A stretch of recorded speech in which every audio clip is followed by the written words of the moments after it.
Il-Kummissjoni Ewropea, permezz tar-rapport eGovernment Benchmark Report 2017, ikklassifikat lil pajjiżna fl-ewwel post minn fost il-pajjiżi kollha tal-Unjoni Ewropea f'dawk li huma servizzi online. Ir-rapport tal-Kummissjoni Ewropea li jitfaħarstu fuq is-servizzi li l-gvernijiet jagħtu fuq l-internet jagħmel analiżi ta' 4 indikaturi u jqabbel il-prestazzjoni tas servizzi tal-eGovernment bejn il-pajjiżi.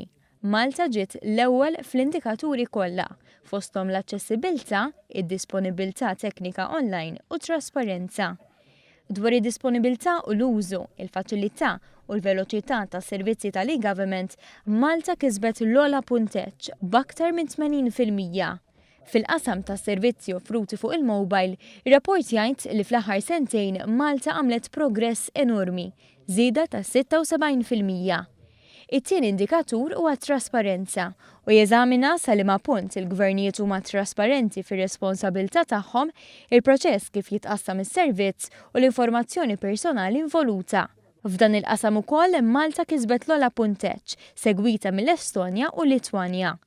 Malta kienet klassifikata l-ewwel ukoll fl-indikatur li jeżamina l-abilità tal-gvernijiet biex jipprovdu lin-negozji u liċ-ċittadini tagħhom aċċess għas-servizzi pubbliċi online meta jkunu l-bogħod minn pajjiżhom.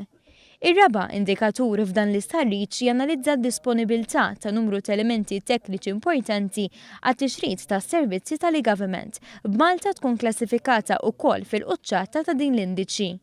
Is-Segretarju Permanenti Ewlieni Mario Kutajjar laqa b'sodisfazzjon dawn ir-riżultati u qal li l-Gvern ħajkompli jifrex is-servizzi tiegħu online. Bar sfida hija appuntu li tibqa' fl-ewwel post u aħna determinati li nibqgħu fl-ewwel post.